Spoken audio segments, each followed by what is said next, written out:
So I've come to fulfill my constitutional obligation to report in the State of the Union. And here's my report. Because the soul of this nation is strong, because the backbone of this nation is strong, because the people of this nation are strong, the State of the Union is strong.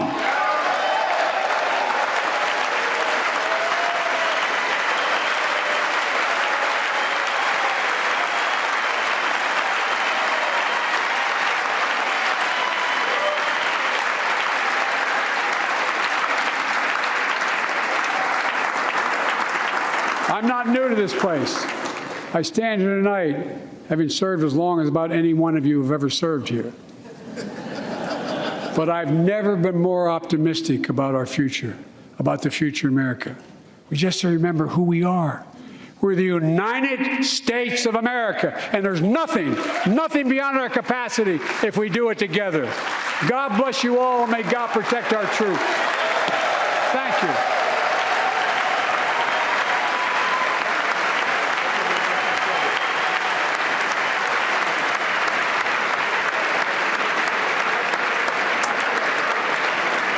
And so President Joe Biden concludes his second State of the Union address as he now receives applause from at least parts of the crowd. He shakes hands with people around the dais. He'll make his way out that center aisle. He delivered a speech of I counted about an hour 12, out of 13 minutes, something like that, longer than he did last year. He started on a decidedly bipartisan note, congratulating Speaker McCarthy on becoming Speaker of the House, and saying how many things that they had accomplished in a bipartisan way in the last Congress. And he went through a number of those things, some of which clearly Republicans agreed with, some of which maybe took a bit of a disagreement with. One of the things early on was infrastructure that everyone seemed to agree with, which was buy American. He's saying that they're only going to buy American as they invest in their infrastructure. Another point that was decidedly bipartisan was some of what the president had to say about policing and regulating police as he called for the George Floyd Act. He said that there should be more resources for police enforcement and for mental health, but also we should hold people accountable. And the Republicans, at least as far as I can tell, stood, certainly Speaker McCarthy stood and applauded as well. There were other aspects that were decidedly not bipartisan.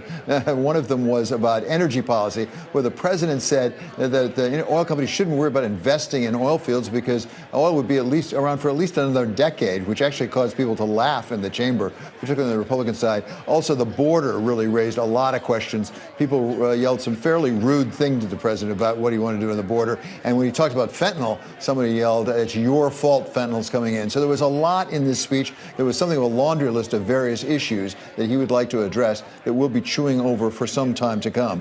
We're going to go on up to Capitol Hill for a reaction from Joe Mathieu in a moment. But before that, let's go over to Hong Kong for a look at the global market reaction with Bloomberg's David Ingles. David? Yeah, David, I'm just looking at the equity markets right now, and I guess it's worth keeping in mind that we're coming off, in terms of momentum, quite a strong close where you are over in the U.S., and that's really where, I guess, to borrow a phrase from the U.S. president, we're not really seeing buying American right now. It's really more buy European and Asian as we speak, so not a lot of momentum as far as U.S. futures are concerned.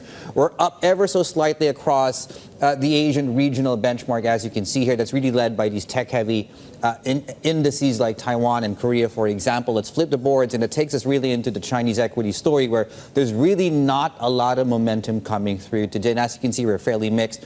Outflows have continued when you look at some of these ETFs. The currency markets, which really underpins risk appetite so far recently, the dollar's coming off a second straight day. There's a little bit of weakness coming through in the equity space. I'd single out the euro, which really bounced off that 50-day moving average. That's a level to watch, I guess, as far as support levels are concerned. Rates, FX, we talked about FX. Let's have a look at rates and money markets here. So two things here. Treasuries continue to see that rally in the Asia Pacific, with yields coming down in your 2s and your 10s. And when you look at your 1-year interbank rate in China, that continues to move up. So liquidity issues there within that specific market. That's a 2-year high right now on overnight borrowing costs. I'll end on this. The other big story in markets right now is this big move up in energy prices. So Brent, as we speak, is steady, but we're seeing a lot of catch up in the Shanghai contract. We're up 4% as far as that one is concerned. But it's a quiet day across equity markets, David, as I pointed out earlier. Volumes are not quite there. We're about a quarter lighter than what we are used to seeing for this time of the day. Back to you guys. David, thank you so much. That's David Ingles reporting on the markets. I must say, I'm not sure that what the president had to say is going to relieve much of the energy pressure on the prices there that we just heard about. And now we want to go up to Capitol Hill for our Washington correspondent, Joe Mathieu, who's been up there. He's the host of Sound On, of course, weekdays on Bloomberg Radio at 5 p.m. Eastern time. So, Joe, you've been up there on the Hill. Give us your sense as we're continuing to watch, frankly, the president make his way out of the chamber. It doesn't seem to be a big hurry, actually, for his to leave. But what sense do you have of the reaction up there? Well, it was quite a speech. We actually got several speeches in one. It seems like, David, the lawmakers, by the way, are just exiting the chamber now and passing us here as we set up in Statuary Hall. We're just adjacent to the House chamber where the president is still making his way, of course, and delivered the big speech just ending a couple of moments ago here. Interesting, you know, we have to start at the beginning here, David. He began the speech by congratulating Kevin McCarthy on his new speakership. He turned in the speaker's rostrum to shake his hand in front of very skeptical Republican House caucus here. And he talked about bipartisanship. To your point that you just made a bit earlier, some very successful strokes early in the speech, talking about infrastructure, talking about some of the issues that he believed that he could not have been able to manage without Republican support, and said, we passed 300 bills together. Let's keep doing this. I call on everyone to keep working together.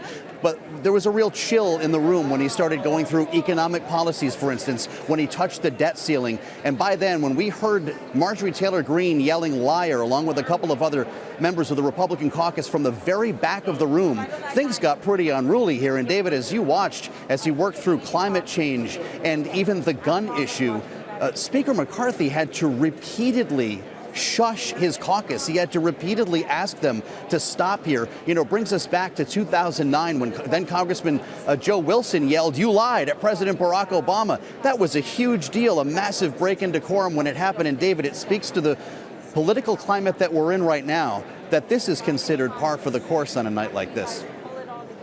Yeah, indeed, Joe. So you'll be talking to some of the members as they come out, I know. But was there some, do you think, germ of some bipartisanship there that maybe they could work with? Well, I think so. And, you know, look, police reform was the ultimate example of that. Pointing to Tyree Nichols' parents in that emotional moment in the chamber and actually seeing the speaker stand and applaud along with them as the president said, just do something, follow what's in your heart and just do something. That is a matter that has managed to pass the House in a Democratic majority. There are a lot of skeptics, though, David, that the George Floyd and Policing Act could pass the House again and move through the Senate. There's a conversation now in the Democratic caucus about maybe whittling that down to more narrow issues like de-escalation training, like banning chokeholds. These have had support in the past, and the president may have cracked open a bit of an opening here on getting something done there. Okay, Joe, thank you so much for reporting on that. That's Joe Mathieu from Capitol Hill, and we'll, of course, listen to him again tomorrow on Sound On at 5 p.m. Eastern Time, a program that he hosts. We're going to come back to the panel now as we continue to watch President Biden make his way at a fairly leisurely pace, at least I would say, out of the chamber. He's no big rush to leave at the moment. A lot of people want to talk to him. But I'm going to bring in now Peggy Collins, who is our Washington bureau chief here for Bloomberg. So, Peggy, you particularly focus on the economy. There was a fair amount in here, actually, on the economy, some of which got some support from Republicans, a lot of which did not. What stood out for you? That's right, David. So I think starting off, he talked a lot about jobs in the manufacturing industry, blue collar jobs. I think that's really where a lot of the focus in the administration is going. He touched a little bit on inflation, but didn't spend a lot of time on that. And, you know, it was a contrast to Fed Chair Powell speaking just hours earlier here in D.C. when he said, you know, we've got a long way to go on inflation. So I think Biden intentionally didn't want to spend a lot of time on that because the economy is still struggling there. And really where things got tense was around the debt ceiling. And I think what we saw by some of the interchange between Republicans and Democrats, as Joe was just saying in the hall there, was around this debt ceiling fight where Biden is saying we're not going to be held hostage. We have to raise the debt ceiling. And some Republicans are basically saying, you know, maybe we need to look at entitlement programs. And Biden was trying to say to the American people, you know, your Medicare and Social Security are under threat. Republicans saying that's a lie. That's not what we're doing. So I think this fight over entitlement programs and the debt ceiling is only going to get hotter. Well, it's a really good point, Peggy, because one of the moments that really seemed to break down for the president was when he said that basically there were some Republicans, he said not the entire party, but some Republicans were suggesting that we should sunset Medicare and Social Security. There was a lot of disruption in the chamber on that from the Republican side, because that's a very sensitive subject. At the same time, the president has been saying, if you want to cut spending, where are you going to cut it? Right, exactly. So Republicans saying, no, that's not true. We don't want to, cut Medicaid or Medicare and Social Security, those big kahuna entitlement programs. But at the same time, Republicans are saying, we want some negotiation. We want some cuts to spending. So where are you going to get it except from those entitlement programs? Okay, so Peggy, please stay with us, but I want to bring back in Rick Davis and Jeanne Sheehan Zaino. Let's pick up on something Joe was talking about. I'm curious because I'm not sure what I think. Do we think, Rick, that this was more, if I can use the term, disrespectful of the president than earlier States of the Union, or is it pretty much par on course for at least some of them? Yeah, I think the modern State of the Union, you've got to expect some give and take, right? This is not the sit on your hands and, applaud when your Democrats are happy and applaud when Republicans are happy. This is much more interactive, and it's been this way quite some time. I really saw this come to light during the second term of, Obama's administration, and was no different during the Trump presidency when he was giving speeches. In fact, I think most of it pales to the ripping up of the speech act that Nancy Pelosi, as Speaker, did, at the end of his speech in 2020. So, look, it's just what we have to bring to the table. I would say Republicans reacted very negatively to that part of the speech that had basically Biden saying that not all but some Republicans have said they want to cut and sunset Social Security and Medicare. And the leadership of the Republican Party in both the Senate and the House has made it very clear since day one that they are not going to touch that. And so I think they just saw that as a gross misrepresentation of their opinion, just because a couple of members have actually had that in a policy document that they released. It was never embraced by the Republican Party. And so when he then said, I'm not going to allow anybody to touch Social Security and Medicare, the Republicans all stood up and applauded. I mean, it was a bipartisan approach. So I just think that if you want to talk about the unruliness of Republicans on the floor, he baited them into it. I mean, it wasn't innocent on his part. And I think that was actually what I took from the speech, is that he actually had a lot of fun playing with Republicans tonight. I mean, he said, on one hand, we can do lots together, as Joe mentioned, 300 different bills we passed the last 2 years. We can do it again. And there were incredible amounts of bipartisan approach to things that I would not have expected, like on policing that you mentioned earlier. But he also was game to sort of stick it in their eye on a number of issues. And the border was one, and Social Security and Medicaid was another. So I think he knew what he was doing. He wanted to get that reaction, and I think he got what he was expecting. Well, he's a pro, so I'm sure he knew what he was doing. But, Jeanne, what was it that he was doing? Because I don't quite understand, because I don't understand that to be received Republican policy. The president himself admitted it wasn't received for Republican. But is that basically looking to 2024 because he thinks voters are really going to get scared if they think the Republicans are even thinking about Social Security and Medicare? Is that what we're talking about? Yeah, and we know that voters are scared when they are thinking about Medicare and Social Security. So that is tried and tested throughout American politics. That's why when Rick Scott raised this issue before the midterm, Democrats pounced on it, and they've been talking about it ever since. And all they needed was one Republican to say it, and they ran with it. And they'll continue to run with it. The other thing is he wants to force Republicans to come to the table and say, what are you talking about when you're talking about cutting? I mean, Peggy is so right. There's this issue of the debt ceiling out there. It's going to get hotter and hotter and hotter. He and the Democrats are going to try to goad the Republicans into saying, you want to cut? What do you want to cut? And they don't want to come out first, of course, politically. So that's where we find ourselves. And, here's a president who came in with sagging approval numbers. And a lot of that has to do with questions about his age and whether he's up to running in 2024. And I think he did a pretty good job tonight of saying, I'm energetic. To Rick's point, I'm having some fun. And he wanted Republicans in that chamber to do exactly what Marjorie Taylor Greene did, because that's how he came close to him having a historic, not victory in 2022, but really, really fended off some great losses in that red wave in 22 by describing them as, going overboard, being MAGA Republicans. So the more extreme they seem, the better off for him as he looks to 2024. And that's where we find ourselves. And for our radio audience, we're continuing to watch President Biden work his way out of that chamber. He still is not out of the chamber yet. As I say, doesn't appear to be in a very big hurry. But Peggy, I want to come back to you. You're based here in Washington. You know politics, even though you really cover economics particularly. But I wonder on this debt ceiling issue that Jeanne talks about. I wonder when the two sides will get serious. I don't mean to say they're not serious, but neither side is really making serious offers. I mean, when President Biden goes and says, OK, I'll fix the spending problem by having a billionaires tax, and we're going to do an appraisal every year on everybody's wealth. And also, by the way, we'll quadruple the surcharge on stock buybacks. That's not going to get done in a split Congress. Not going to get done. On the other hand, we're not going to cut Social Security. So when are we getting into a point where the two sides actually start to talk seriously about this problem?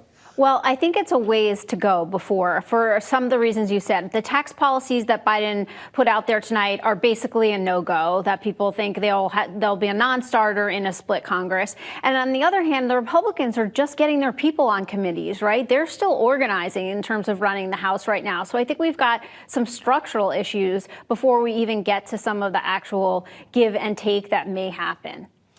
So I want to come back to the sort of demeanor here, if we could, Rick, because it struck me at least. When the president started, he was going at a breakneck speed. Now, I thought he slowed down some, and I'll even suggest, and this is terrible of me to suggest, maybe he even made a mistake when he got to energy policy. Because when he said, look, there's not a problem with investing, having long-term capital investments, because we'll have oil around for at least 10 years. And people laughed, and the Republicans. I don't know much about energy policy, but to say to a company, you got 10 years, go ahead, invest a lot of money, it doesn't seem to make much sense to me. Did he just go off script to make a mistake, do you think? Yeah, I think that's the core of it. When he did go off script, like around energy policy and the border, it kind of disrupted the flow. I would say he was doing really well up until those moments because he was able to catalyze his arguments, he was sticking to the script, and he had a great pace. I think it was obvious that they'd said, look, you got to look energetic, Joe. I mean, you're 80 years old. You're the oldest guy to ever give a State of the Union speech.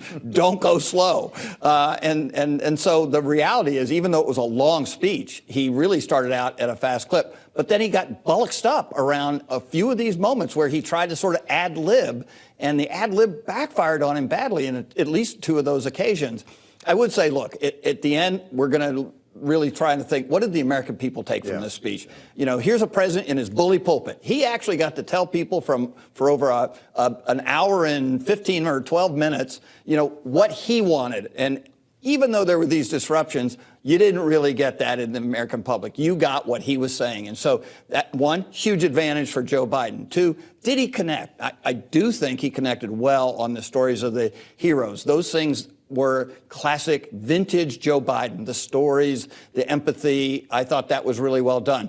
But were voters really convinced that what he was talking about tonight on the economic issues, on infrastructure, on policing, are the things that really are going to impact them? And I would say, I don't think he really connected that well. It was sort of laundry list. And I was not expecting that out of Joe Biden tonight. For our audience, just to explain what's going on, we're continuing to watch. If you're on television, you can see Joe Biden, the president of the United States, working his way out of the chamber. We are waiting for a Republican response. It's supposed to come from Arkansas Governor Sarah Huckabee Sanders. We've not heard yet when that will happen, but it will happen shortly, I'm sure. So we will bring that to you live when it does happen. So Jeanne, what did you think about the demeanor, the delivery, the extent to which he connected, to use Rick's term? I have to say there were a few things that surprised me to your question that were left out of the speech that I think may have connected. Number one, he had an opportunity here to explain the balloon. I never heard once, and was I wrong, the word balloon come up. And, that surprised me because this has been a vacuum in the American public's mind for a few days now. Went unexplained. I thought that was a missed opportunity, as was this issue of Ukraine and China. Foreign policy seemed sort of shoved in the back, and he didn't have a lot of asks for Congress. And I can only imagine that's because he was, wanted to focus, to Peggy's point, on the economy, and he did that a lot. But also because I think, he has spent a lot on Ukraine. He has asked for a lot of money, and Republicans are pushing back on that. So those two things really surprised me. And the other thing I have to say is, in a context of talking about spending, here was somebody talking about, and I wrote some of them down, universal pre-K, free community college, higher salaries for public school teachers, expanded tax credits. The list goes on and on. So if they're thinking about a serious conversation about spending cuts, you've got to know that where he stands is completely and diametrically opposed to what these Republicans are talking about, which leads me to say to your question that I think we're going to be June, July I think the Bloomberg reporters covering Congress are not going to get a vacation. This debt ceiling fight is going to go to the wire. And I don't see how they come together if that's where they're starting out without moving awfully far to the center. Peggy, as you cover this down here in Washington, is that the number one issue in terms of economic policy right now pending in Washington? Because a lot of things we heard tonight, I don't think are going to see the light of day. I could be wrong, but given we have a divided Congress, I'm not sure we're ever going to see it. Is that the number one issue? Besides, of course, inflation, but sort of the president's delegated that, as it were, to Jay Powell over at the Fed. I think it's the most clear issue that they will have to come to some type of agreement on, or basically drive us off a cliff, which will be potentially bad for American households, and markets will go crazy. You know, it'll be very volatile. I think, though, there are other issues, and there are some issues where they may come together on some bipartisan way. Biden talked a lot tonight about big tech, antitrust, privacy when it comes to technology, when it comes to kids. So I think those are some issues that we could see some bipartisan agreement around and more activity around. I also noted that they talked a little bit about the payment system again, credit cards again. That is something we saw a lot on right after the financial crisis, not so much lately. That issue also seems to be creeping back up. And the middle class. We've done a lot of reporting at Bloomberg, especially towards the end of last year, about how the middle class really benefited from the era of low interest rates. Lots of people refinanced, lots of people bought homes, and that's changing. And I think they're aware inside the Biden administration that we could be going into a time period where the middle class starts to struggle, just as we enter the 2024 race. What about this junk fee act? Is that what we called it? I think it's an act. Now, did you know about this? I'd never heard about the junk fee act. Right. And it has something to do with resort fees and how much you pay for tickets to them. And I must say, this is a whole new world I didn't know about. Yeah, so I think I have more to learn on that too, David, but my ears did perk up, because I do think there are maybe more to come around payments and credit cards. You know, we have a lot of different ways that people can pay for things now. Venmo, Zelle, a lot of different things that some people are looking at and saying, hey, do we have enough consumer protection here? That's one thing to keep in mind about the Biden administration. It's a common theme for them, consumer protection that runs through antitrust, big tech, big banks, credit cards, things like that. So actually, to report now to people who are listening rather than watching, we do have President Biden out of the chamber at long last. He's made his way out. He's presumably on his way back to the White House, because he does have a trip first thing tomorrow morning out to Madison to try to tout some of what he's doing on infrastructure. But I want to come back to something you have talked about before, Jeannie. When you look at a speech like this, as you said, I kept the list here. I've got a long list of different things that are not necessarily related one to the other. So when Rick says it's a question of what do the American people take away from this, what do they take away? Is, on the one hand, it's a hodgepodge, it's so much stuff, or is there something in there for just about everybody? And so people didn't hear anything else, but they heard the one thing they care about. Maybe it's junk fees, for all I know, but something that they really care about. Yeah, you know, I agree. It was something of a laundry list. I wish it had been less. But one thing I think people are going to take away from it, particularly a group that he was speaking to tonight, which were Democrats who we've talked an awful lot about, who are uncertain whether they think Joe Biden should run again. I think he was showing that I have the energy and the strength, and I quite enjoy rubbing with elbows with the Republicans and taking them on. And I think that's one thing people are going to take away from this speech, which leads me to say that I see this speech really as a soft launch to 2024. This is, you know, for those of us who listen to Joe Biden a lot, you could almost repeat these phrases. You know, he uses them over and over again.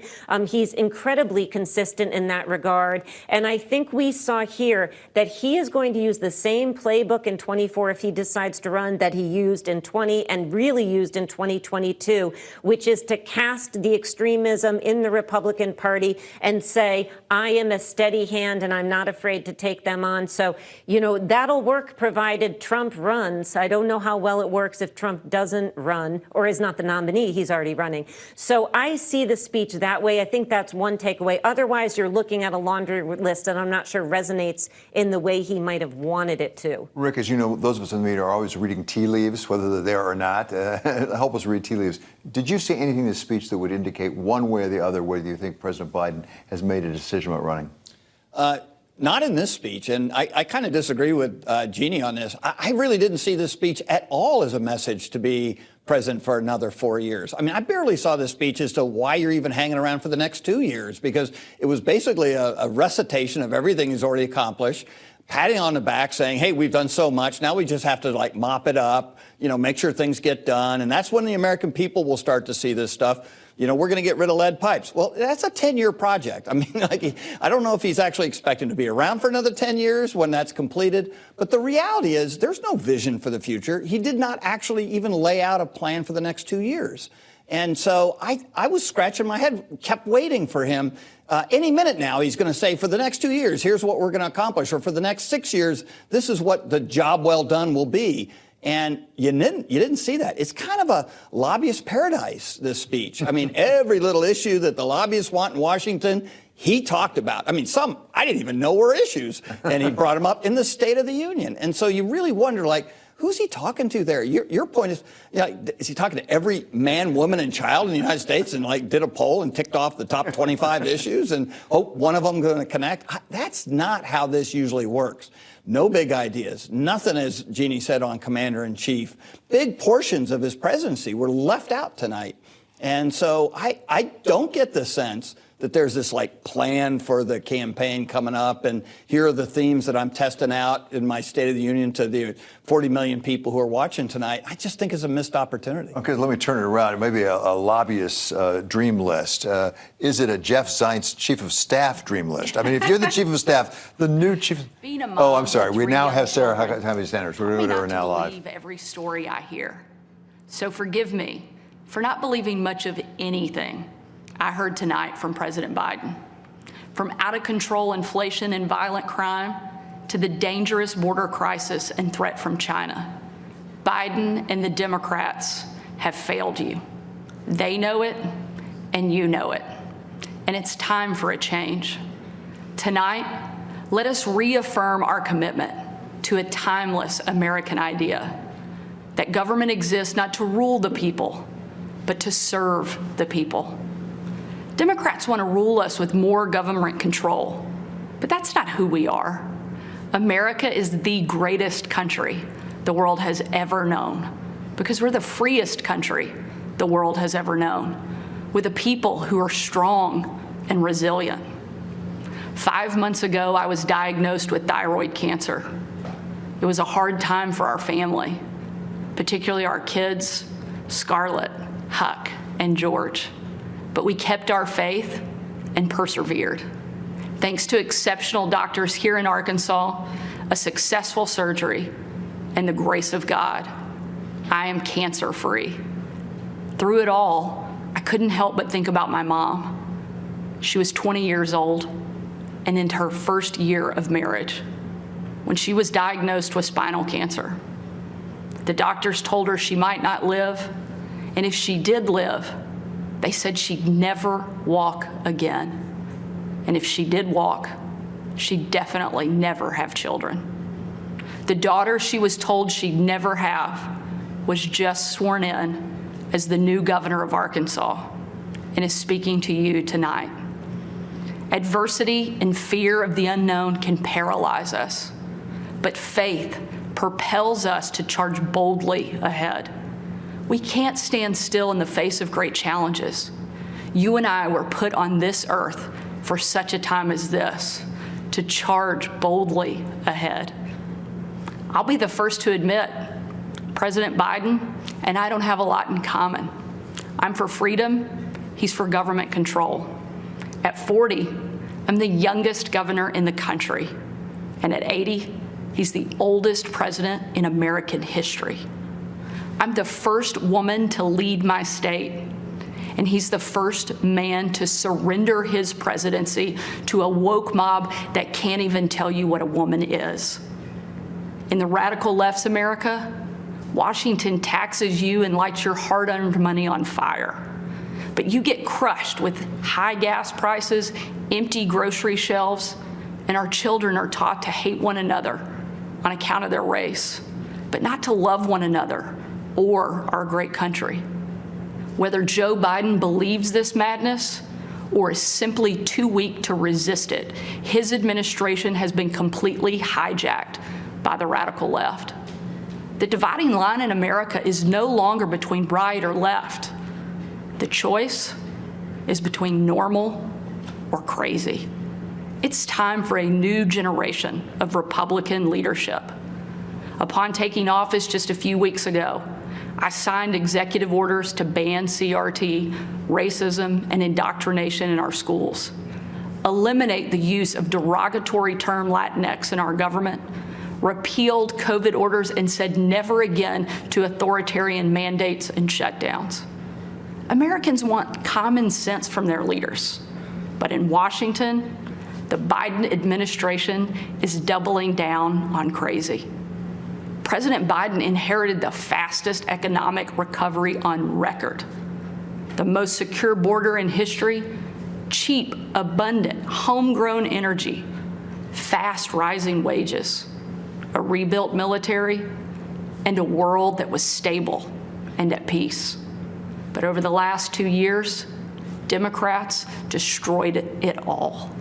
Despite Democrats' trillions in reckless spending and mountains of debt, we now have the worst border crisis in American history.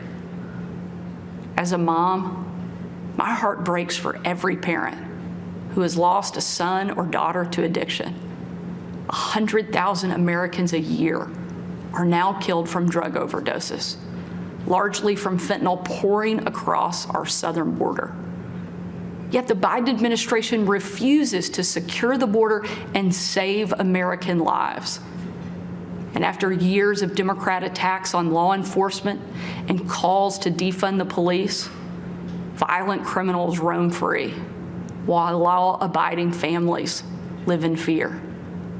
Beyond our border, from Afghanistan to Ukraine, from North Korea to Iran, President Biden's weakness puts our nation and the world at risk.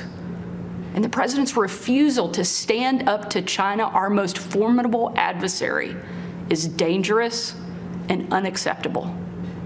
President Biden is unwilling to defend our border, defend our skies, and defend our people. He is simply unfit to serve as commander-in-chief. And while you reap the consequences of their failures, the Biden administration seems more interested in woke fantasies than the hard reality Americans face every day. Most Americans simply want to live their lives in freedom and peace. But we are under attack in a left-wing culture war we didn't start and never wanted to fight. Every day we are told we must partake in their rituals, salute their flags, and worship their false idols, all while big government colludes with big tech to strip away the most American thing there is, your freedom of speech. That's not normal. It's crazy, and it's wrong. Make no mistake, Republicans will not surrender this fight. We will lead with courage and do what's right, not what's politically correct or convenient. Republicans believe in an America where strong families thrive in safe communities, where jobs are abundant and paychecks are rising, where the freedom our veterans shed their blood to defend is the birthright of every man, woman, and child. These are the principles Republican governors are fighting for, and in Washington, under the leadership of Senate Republicans and Speaker Kevin McCarthy, we will hold the Biden administration accountable. Down the street from where I sit is my alma mater, Little Rock Central High. As a student there, I will never forget watching my dad, Governor Mike Huckabee, and President Bill Clinton hold the doors open to the Little Rock Nine. Doors that 40 years earlier had been closed to them because they were black. Today, those children once barred from the schoolhouse are now heroes memorialized in bronze at our State House. I'm proud of the progress our country has made, and I believe giving every child access to a quality education, regardless of their race or income, is the civil rights issue of our day. Tomorrow, I will unveil an education package that will be the most far-reaching, bold, conservative education reform in the country. My plan empowers parents with real choices, improves literacy and career readiness, and helps put a good teacher in every classroom by increasing their starting salary from one of the lowest to one of the highest in the nation. Here in Arkansas and across America, Republicans are working to end the policy of trapping kids in failing schools and sentencing them to a lifetime of poverty. We will educate, not indoctrinate our kids, and put students on a path to success. It's time for a new generation to lead. This is our moment. This is our opportunity. A new generation born in the waning decades of the last century, shaped by economic booms and stock market busts, forged by the triumph of the Cold War and the tragedy of 9/11. A generation brimming with passion and new ideas to solve age-old problems. A generation moored to our deepest values and oldest traditions, yet unafraid to challenge the present order and find a better way forward. If we seize this moment together, America can once again be the land of the free and the home of the brave. During my 2.5 years at the White House, I traveled on every foreign trip with the president. A trip I will never forget was on December 25th of 2018. My husband Brian and I had just cleaned up wrapping paper that was shoved into every corner of our house, thanks to our 3 kids. When I had to walk out on my own family's Christmas, unable to tell them where I was going that night, because the place I'd be traveling was so dangerous, they didn't want anybody to know that the president was going to be on the ground, even for a few hours. We boarded Air Force One in complete and total darkness. There were no lights on the plane, no lights on the runway. Our phones and computers shut down and turned in.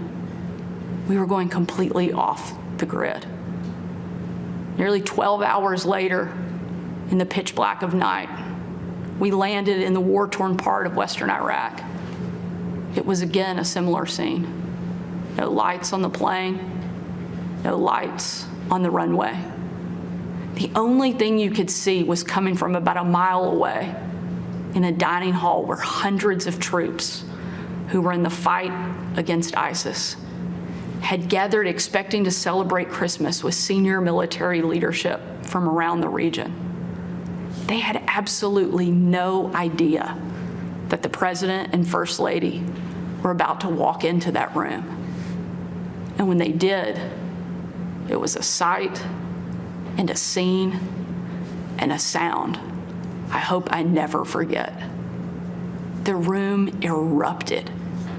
Men and women from every race, religion, and region, every political party, every demographic you can imagine, started chanting in perfect unison over and over and over again, USA, USA, USA.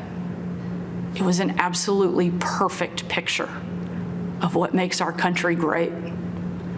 One of the young soldiers yelled from the back, "Mr. President, I re-enlisted in the military because of you." And the president said, "And son, I'm here because of you." Shortly after, that young soldier came up to me. He said, "Sarah, you have a tough job." I told him, "What I do is nothing. You take bombs and bullets. That's a tough job." And in a moment that I know I'll cherish for the rest of my life, that soldier reached up and he pulled the Brave Rifles patch he wore on his shoulder, and he placed it into my hand, a sign of ultimate respect. And he said, "Sarah, we are in this together." Overwhelmed with emotion and speechless, I just hugged him. with tears in my eyes and a grateful heart for our heroes who keep us free. That young man and everyone who has served before him, all of those who serve alongside him, and the thousands we know who will be called upon to serve after him, deserve to know they have a country and a community back home doing our part in the fight for freedom. America is great because we are free. But today, our freedom is under attack, and the America we love is in danger. President Biden and the Democrats have failed you, and it's time for a change. A new generation of Republican leaders are stepping up, not to be caretakers of the status quo, but to be change makers for the American people. We know not what the future holds, but we know who holds the future in his hands. And with God as our witness, we will show the world that America is still the place where freedom reigns and liberty will never die. Thank you. God bless you, and God bless America. We've been listening to and watching the governor of Arkansas, Sarah Huckabee Sanders, in a response to the State of the Union address from Joe Biden, the President of the United States. And I haven't done a word bubble, but I think probably the word I heard more often than any other was attack. She said that, in fact, we are under attack in a left-wing culture war, that they did not choose the Republicans, but that they will not surrender. She said that President Biden inherited the fastest growing economic recovery ever, the secure border, cheap energy, a rebuilt military, and destroyed it all, wasting trillions of dollars. She said in the end it was a question of a choice between normal and crazy. She did refer to her own battle with cancer, as her mother had battled cancer, and also some about education. But mainly it had a very military tone to the whole speech, at least as I heard it. But let's talk to some others about what they heard. Rick, what was this speech? This was a campaign speech. Unlike President Biden, who really didn't give us much of a campaign speech, this was all about fighting the Democrats. Time for a change, right? We got to get them out. You got to get us back in, and our policies will be inherently better. And she didn't talk much about policy other than her own policy on education in the state of Arkansas that she's about to unveil. But the reality is that the darkness of the tone of the speech, as you point out, some pretty hot language in it, was subduing, I think, especially after the speech we just heard from inside the House chamber. So it'll be interesting to see how this plays out. But this was definitely a, game on, 2024. We're ready to go to fight with the Democrats. There was no effort toward comedy, unity, bipartisanship whatsoever in this speech. And I think that's probably what you're going to see. She did say something at the end where she said, but this is all about a new generation of Republican leadership. Kind of turned the page on, Donald Trump, who, even though she mentioned she's the youngest governor and Joe Biden's the oldest president, she didn't talk much about how old Donald Trump is and where he stands in that, but he's definitely not the new generation. So, Jeanne, a fight without a doubt, but I didn't hear a lot of fight about policy. It sounded like a fight about culture. It was almost all, at least what I heard, apart from the reference to education that she's going to do in Arkansas, it sounded it was all about what she calls the culture wars. That's right. And, to me, this was a base play, and it's something that Democrats will welcome. This is somebody who came into the governorship. And what did she do? She banned critical race theory. She banned the use of the term Latinx. She has talked about repealing COVID measures. It is all a play for the base. And this is something that Democrats would welcome in 2024. She has an awfully compelling story. She's the youngest governor, the first female governor of Arkansas. She has had a terrible health issue recently. But the speech itself is something that Democrats will welcome. It's a hard speech to give, but it sets up for them, as she talks about it, this sort of crazy versus normal. That's exactly what Joe Biden says, and the shoe is on the other foot. So it's stunning to hear it reversed. And, I think they are both campaign speeches the way I hear them. Fascinating. So, Peggy, let me come to you, because I think of you as really focused on economics and the economy and economic regulation in Washington. I'm not sure there's a lot to engage with for people who are concerned about the economy or business in what Sarah Huckabee Sanders had to say, other than perhaps, again, the education aspect. Well, yes, it was specific, as Rick said, on education. I will say on the recovery being destroyed, I think there's some data that we've covered at Bloomberg that would put that into question. I mean, just on Friday, we saw a jobs report that was blockbuster in terms of 517,000 jobs created in January, unemployment at 3.4%. So I don't know how you fight that economic policy that's going on right now, although we do have a tough road ahead. The one other thing I will say is she opened with border policy. That is something that, Republicans are hitting hard, but also that the Biden administration doesn't have a clear policy answer to either. Yeah, it's fascinating. We'll have to come back to border at some point, Rick. We're going to have to deal with immigration. Look, I mean, I think that was the low point of the Biden speech tonight. It got the worst reaction. He got off script. He didn't really deliver what I would call a comprehensive border policy. And he's not connecting the massive fentanyl increase in deaths in America to the fact that most, if not all, that fentanyl is coming across our southern border. He would be well advised to take a look and figure out how drug policy intersects with border policy and start to talk intelligently about what his administration is doing in that regard. Yeah, so briefly, something we should cover a little more, because actually the data show the vast majority does not come with illegal immigrants. It comes through legal immigration, people smuggling it. That's right. That's right. And the president needs to make that case clearly, and it's definitely something that's got to be discussed more. Getting lost, no question about it. Thank you so much. It's really been a great evening with Rick Davis and Jeanne Sheehan Zaino, and also Peggy Collins, covering the State of the Union address from President Joe Biden and then the response from Sarah Huckabee Sanders. And that does it for our coverage of the State of the Union address on Bloomberg Television and Radio. Coming up next, global coverage of the markets. This is Bloomberg.